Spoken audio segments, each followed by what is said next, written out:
নমস্কার শ্রোতা বন্ধুরা, গল্পের ঝুড়ি নিয়ে আজ আবার হাজির হলাম।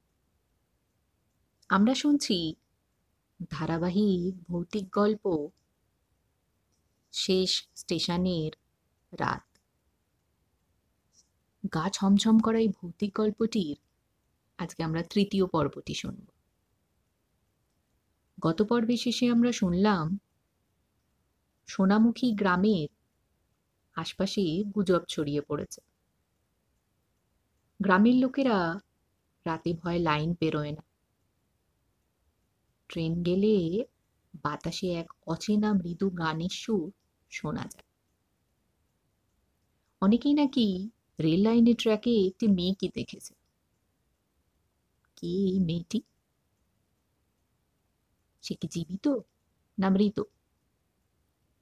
যদি সে মৃত হয়, তাহলে তার আত্মা আজও কেন ঘুরে বেড়াচ্ছে এই রেল লাইন ট্র্যাকে?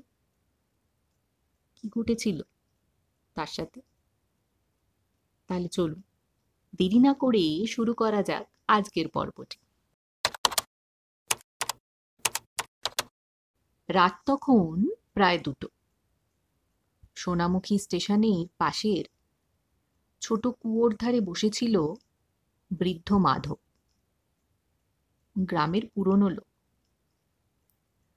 পুলিশ, রিপোর্টার সবাই চলে গেছে, কিন্তু মাধব জানে এই ট্র্যাক শান্ত নয়।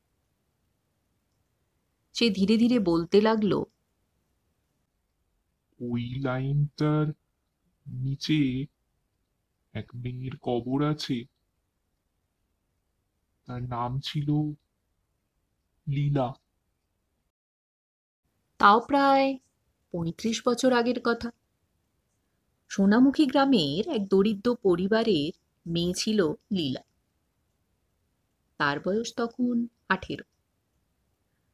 শহরের এক রেলওয়ে কর্মচারীর সঙ্গে তার বিয়ের কথা ঠিক হয়েছিল, কিন্তু সেই লোকটা ছিল ভয়ানক নিষ্ঠুর। একদিন শহরে নিয়ে যাওয়ার নাম করে লীলাকে সে ট্রেনে তোলে, আর মাঝরাতে এই সোনামুখীর কাছেই লীলাকে কামরার দরজা থেকে ফেলে দেয়।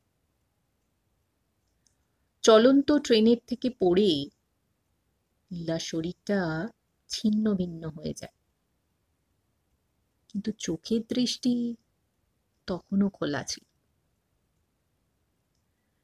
ট্রেন থেমেছিল কিছুক্ষণ, তারপর আবার চলেছিল,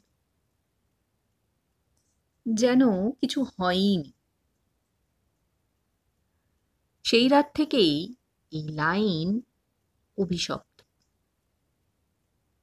যেদিন ঠিক সেই তারিখ আসে, সেই সময়ে আসে, ট্রেনের হেডলাইটে দেখা যায় লীলা দাঁড়িয়ে আছে, মুখ ঢাকা, হাতে সাদা ফুল। যে চালক বা যাত্রী তার চোখের দিকে তাকায়, তাদের আত্মা নাকি টেনে নিয়ে যায় সে নিজের সঙ্গে শেষ স্টেশন। ট্রেনের চালক অজয়বাবু এখনো মানসিক চিকিৎসায় আছে। দুর্ঘটনার পর থেকে তিনি বলেন, লীলা এখন আমার সঙ্গে কথা বলে। সে বলেছে ট্রেন থামাতে না পারলে সবাই মরবে। এদিকে রেলওয়ে কর্তৃপক্ষ আবারও ওই রুটে নতুন ট্রেন চালু করার সিদ্ধান্ত নিয়েছে। নাম নন্দন এক্সপ্রেস। এই খবরটা শুনে গ্রামবাসীরা আতঙ্কে দিন গুনছে, কারণ তারা জানে লীলা অপেক্ষা করছে, আর এবার সে একা নয়। আজ তাহলে এই পর্যন্ত। দেখা হচ্ছে আবার আগামীকাল। ততক্ষণের জন্য আজকের পর্বটি যদি আপনাদের ভালো লেগে থাকে, তাহলে অবশ্যই একটি লাইক করবেন। আর গল্পঝুরি চ্যানেলটিকে সাবস্ক্রাইব করতে ভুলবেন না। আপনাদের কাছে আমার অনুরোধ থাকলো চ্যানেলটিকে সাবস্ক্রাইব করে চ্যানেলের পাশে থাকার জন্য। আজ তাহলে আসি। নমস্কার।